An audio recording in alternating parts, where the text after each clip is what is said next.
পড়লি? ক্লাস চলছিল বলে তোমাকে একটা কথা বলাই হয়নি। কি? তুমি তো জানো আমার বাবা সরকারি চাকরি করে, এই থানার পুলিশ অফিসার। তাই ওনার ঢাকায় বদলি হয়ে গেছে। আমাদের কালই ঢাকা চলে যেতে হবে। ঢাকা? মানে তোমরা এখান থেকে চলে যাবে? হ্যাঁ পলিমা। তোমার বাবার বদলিটা ফেরানো যায় না? না না। তুমি ঢাকা গিয়ে আমার কথা ভুলে যাবে না তো? আমি ভাবছি আমি চলে গেলে তুমি আমার কথা ভুলে যাবে কিনা। এসো আমার সাথে। কোথায়? আরে এসোই না।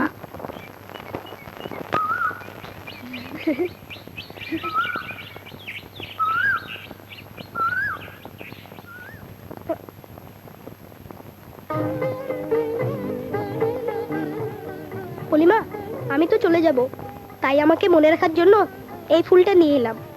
তুমি যখনই এসে এখানে ফুল দেখবে তখনই আমার কথা তোমার মনে পড়বে। নাও। দাঁড়াও।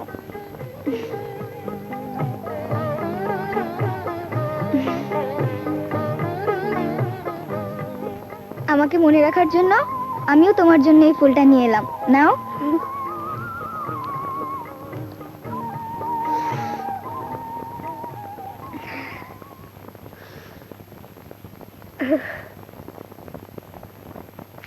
স্যার, হ্যাঁ, বই তো বিলাইলাম স্যার, কিন্তু ছাত্র ছাত্রীর অভাবে অর্ধেক বই তো স্যার পড়েই রইল।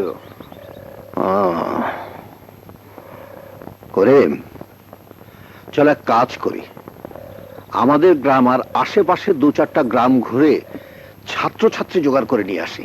তাইলে তো স্যার খুব ভালো হয়। হ্যাঁ, আপনার কথা স্যার কেউ ফালাইতে পারবো না। তাহলে চলো যাই, স্যার। এখনই চলো। শোনেন স্যার, টিকে টিকে নাই জানতে। চল ভাই চল। বাবা, বাবা গো, রাত থেকে আমার নাতিটা না খায় আছে, কয়টা টাকা দেন বাবা। এতটুকু একটা ছেলেকে নিয়ে ভিক্ষা করতে আপনার বিবেকে বাঁধলো না?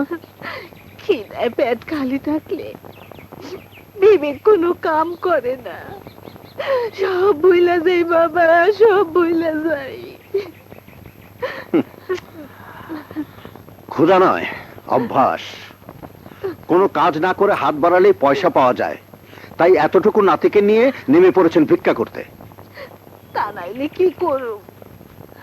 দেন একটা কাম দেন, তাহলে ভিক্ষে চাইরা দিব। আপনাকে কোনো কাজ দিতে পারবো না, তবে আপনার নাতিকে আমার স্কুলে ভর্তি করে নিতে পারবো। স্কুলে? স্কুলে ভর্তি করাইলে খরচ জোগামু কি কইরা? শুনুন, বইপত্র যা লাগে সব আমি দেব, আপনার 1 পয়সা খরচ করতে হবে না। আপনি ওকে আমার হাতে তুলে দিন, লেখাপড়া শিখে যদি মানুষ হতে পারে আপনি খুশি হবেন না?